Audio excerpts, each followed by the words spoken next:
तो कौन से ऐसे विषय होंगे जिन्हें आप उठाना चाहेंगे अगर मौका मिला कभी? क्योंकि आज के डेट में युवा तो आप कार्य कौन कर रहा है, युवा कर रहा है, तो युवा को महत्व देना चाहिए, मुझे ऐसा लगता है। अच्छा, स्वागत है आपका ग्राउंड जीरो में। और मेरे साथ आज एक ऐसी युवा शक्ति होगी जिससे हम आपको रूबरू कराएंगे और ये जानने की कोशिश करेंगे कि युवा राजनीति में क्यों जाना चाह रहा है और कैसे आगे चल करके वो समाज की अगुवाई करना चाहता है।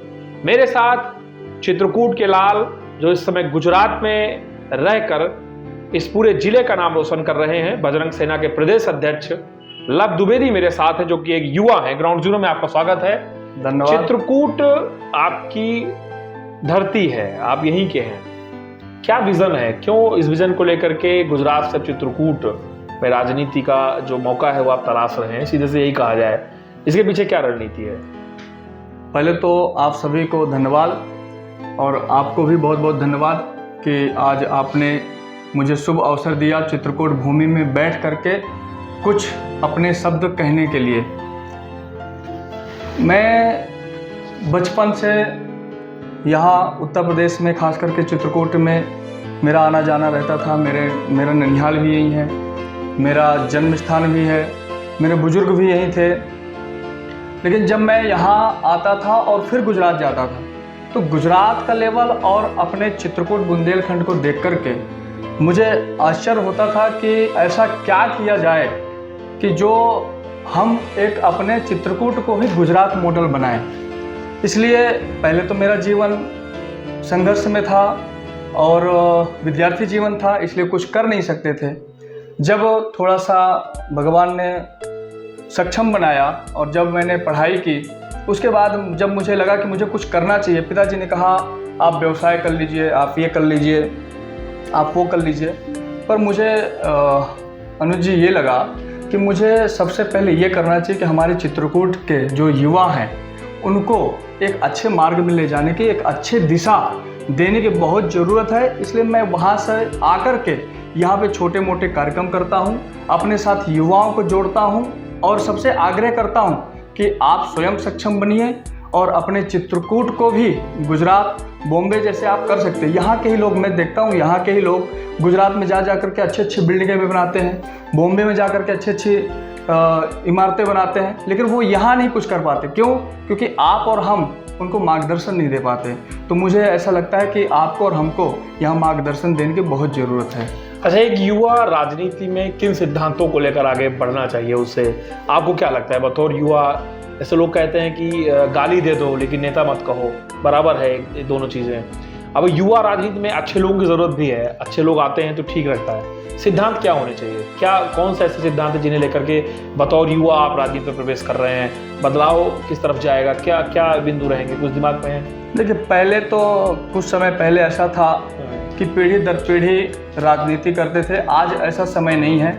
आज आप भी सक्षम हो सकते हैं, मैं भी सक्षम हो सकता हूँ। तो मेरा मानना ये है कि यदि हम स्वयं सक्षम हैं, हमें खुद को ऐसा लगता है कि हम ये कार्य कर सकते हैं, तो हमें यूथ में आना चाहिए और लोगों के कल्याण के लिए आना चाहिए, अपने स्वयं के लिए नहीं। जब आप लोगों का करेंगे तो आपका वैसे भी सब कुछ अच्छा ही होने वाला है। तो मुझे ऐसा लगता है कि युवा अगर आता है, क्योंकि पहले तो क्या पारंपरिक थे कि भाई ये व्यक्ति हैं, वो विधायक जी हैं, उन्हीं के लड़के हैं ये। अब ऐसा कोई समय, परिवारवाद और ये वंशवाद ये सब खत्म। ये तो मुझे लगता है राजा का बेटा राजा नहीं बनेगा। ऐसा इसमें विवाद हो चुका था, लेकिन ऐसा नहीं कहते। लेकिन हाँ, आज की डेट में जो पब्लिक के बीच में रहेगा, जो कार्य करेगा, वही नेता बनेगा। नेता का शब्द तो लोग अलग अलग कहते हैं, पर मेरा मानने का मतलब, मेरा कहना ये है कि नेता वही है जो जनता की सेवा करता हो। और तो आगे का क्या प्लान है? मतलब जैसे हर बार जो भी कार्यक्रम होते हैं, बाइक रैली करना, बड़े बड़े जो है युवाओं को बड़ी संख्या में एकत्रित करना, फिर कुछ लोग ये भी कहते हैं कि लव द्विवेदी चुनाव लड़ना चाहते हैं, तो क्या सही है? मेरी कभी कोई अपेक्षा नहीं थी कि मैं चुनाव लड़ूंगा। और आगे भी ऐसी कोई अपेक्षा नहीं रहेगी। कुछ लोग ये भी कहते हैं कि ये ऊपर से जो उड़ के आएंगे जो लोग, उनकी लैंडिंग सही नहीं हो पाती यहाँ चित्रकूट में। तो ये जो एक शब्द बोलते हैं जो आलोचक हैं खास तौर पे, क्योंकि आलोचना झेलनी पड़ती है बाहर से आने के बाद, इसे आप कैसा मानते हैं? देखिए, पहली बात तो जो ऊपर से उड़ के आते होंगे उनके लिए होगा। क्योंकि मेरा जन्म भी चित्रकूट का है, मेरे माता पिता भी यहाँ से हैं, मेरा पूरा परिवार यहाँ है।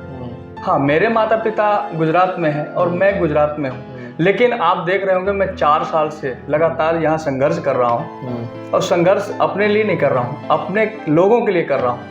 और मैंने कभी अपेक्षा नहीं की है कि मैं कभी चुनाव लड़ूंगा तो अपने युवाओं के लिए। जनता लड़ाएगी तब लड़ेंगे। नहीं, मैं लड़ूंगा तो अपने युवाओं के लिए और मरूंगा तो अपने युवाओं के लिए। मेरा यही एक नारा है और मेरा यही सिद्धांत रहेगा। मेरी बुराइयां कोई भी कितनी भी करे, मुझे उससे भी कोई फर्क नहीं पड़ता, क्योंकि जब मेरे साथ मेरे युवा हैं तो 2-4 लोग अपने अपनी जगह में अपने अपने होते हैं। तो कुछ दिल जल रहे हैं तो जलने दें। हाँ, वो जलने चाहिए। अच्छा, एक चीज़ ये कही जाती है कि चित्रकूट में भाजपा से आप जुड़े भी हैं जी। और भाजपा को बड़े करीब से आप जानते हैं कई दशकों से। सदर सीट है नहीं अपने पास जी। भाजपा के पास, मतलब मानिकपुर भी अपना दल में चली गई है। तो भाजपा की जो नीति है उसे आप यहाँ कैसे देखते हैं? चित्रकूट में कैसे एक बार फिर सब कुछ खोता चला जा रहा है, संगठन टूटा सा नजर आ रहा है, बिखराव नजर आ रहा है। ऐसा नहीं लगता कि युवाओं को कुछ करने की जरूरत है? मुझे लगता है कि ये मेरा ये विषय नहीं है क्योंकि ये बड़े लेवल का विषय है और उन्होंने कुछ अच्छा विचार करके रखा होगा। क्योंकि आपने जिक्र किया मऊ मानिकपुर विधानसभा का अपना दल से, तो राष्ट्रीय पक्ष के लोगों ने वो वही एक सेफ लग रही है अभी है। तो मेरा मतलब ये था कि गठबंधन की सीट है जी, है कहने के लिए है कि हाँ भाजपा से जुड़ा गठबंधन है। करबी में तो हार ही गए जी, मतलब तो धीरे धीरे सांसदीय सीट भी हार गई भाजपा। तो जो ये भाजपा विहीन होती चली जा रही है इस सीट पर खास तौर पे, इसमें किसका फॉल्ट मानते हैं आप? नए लोगों को मौका मिलना चाहिए? नहीं, फॉल्ट तो मैं नहीं कहूँगा, लेकिन मुझे ये लगता है कि अगर युवाओं को आप आगे लाएंगे तो अवश्य यहाँ भी बदलाव हो सकता है। मतलब युवाओं को महत्व देना पड़ेगा, क्योंकि आज के डेट में युवा तो आप कार्य कौन कर रहा है, युवा कर रहा है, तो युवा को महत्व देना चाहिए, मुझे ऐसा लगता है। अच्छा, लोकसभा चुनाव का किस दृष्टि से देखा आपने? यहाँ का क्या दृष्टि रही आपकी? कैसा बीता यहाँ का चुनाव? मैं तो बहुत कम समय था यहाँ पे और उस समय लग रहा था कि सब वहाँ से क्या समझ में आया? क्योंकि अभी हमने चंद्र प्रकाश खरे जी से बात की जी, वो भी बाहर ही थे जिले से बाहर, लेकिन उन्होंने कहा कि बहुत सारी चीज़ें ठीक नहीं थी, डैमेज कंट्रोल नहीं किया गया, बहुत सारी चीज़ें अच्छी नहीं थी। वहाँ से कैसा देखने में लग रहा था कि क्या गलतियाँ संगठन कर रहा था, या व्यक्ति आरोपित किया गया, या व्यक्ति ठीक था लेकिन और स्थितियाँ खराब हो गई? लगा क्या वहाँ से? ये तो बहुत सक्रिय वो सवाल है आपका, लेकिन मैं इसका जवाब यही दूंगा कि कुछ तो भ्रम थे, कुछ हम लोग भ्रम में थे और कुछ लोगों ने हमको भ्रमित कर दिया और कुछ लोगों ने जनता को भी भ्रमित किया। संविधान को लेकर के बहुत से मुद्दे थे और हमारे क्षेत्र में आज भी बहुत सारे ऐसे वोटे हैं जो की वोट कहलाते हैं, उनको चेंज करके ये यहाँ फर्क पड़ा है, यहाँ भी पड़ा, वो उसी से परिवर्तन हुआ जी।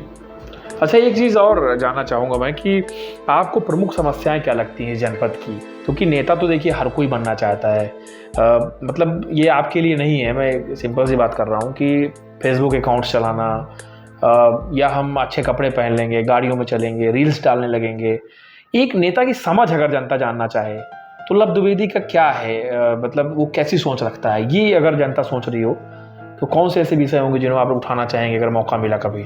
मेरा मानना ये है कि सबसे पहले तो हमारे चित्रकूट क्षेत्र में जहां आज भी कुछ ऐसे गांव हैं जहां पर आज मैं जा रहा था अपने क्षेत्र में, तो वहां के बच्चे इतने से पैर ऊपर करके और वो पैंट चढ़ा करके और नालियों में से निकल रहे थे। तो सबसे पहले तो हमें रोडें और अच्छी देनी चाहिए, जो क्षेत्र में तो हैं, कैसे क्षेत्र में करबी के आजू बाजू से, लेकिन जो बहुत अंदर जो गांव हैं वहाँ आज भी बहुत सारी कुछ समस्याएं हैं, उनको भी ठीक करना चाहिए। वहाँ के लोगों को जाकर के समस्या सुननी चाहिए, उनकी क्या समस्याएं हैं, स्कूलों में थोड़ा ध्यान देना चाहिए।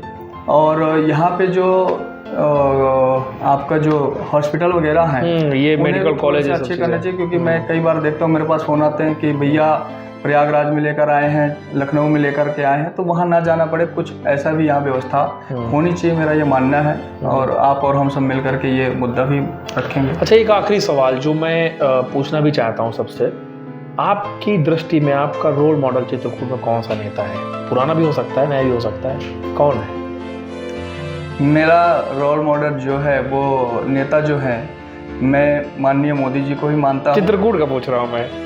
और हमें ये भी देखना है ना कि हमारा युवा जो राजनीति में आ रहा है क्या वो किसी से प्रेरित है, क्या कोई यहाँ है ही नहीं उस लायक कि कोई नेता को, क्योंकि देखिए कोई तो चुनाव करेगा ना अपने लोकल में। आपने किसी को भी देखा हो, आपको उसका कद अच्छा लगा हो, उसका भाव भंगिमा अच्छी लगी हो, काम करने का ढंग अच्छा लगा हो, कुछ चित्रकूट में नेता हुआ ऐसा?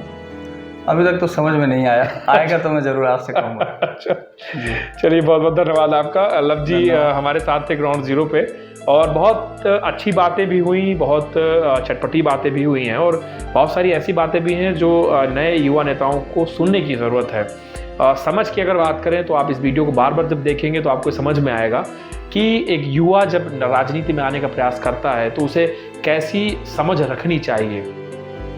अगर आप हम तक पहुंचना चाहते हैं, अपने सफलता की कहानी पहुंचाना चाहते हैं, या आप अपनी बात रखना चाहते हैं, तो ग्राउंड जीरो आपका स्वागत करता है। आप हम तक आइए, अपनी बात रखिए, हम आपको अपना प्लेटफॉर्म उपलब्ध कराएंगे और आपकी आवाज़ बनेंगे, जैसा कि ग्राउंड जीरो का कहना भी है कि वो आपकी आवाज़ है। धन्यवाद।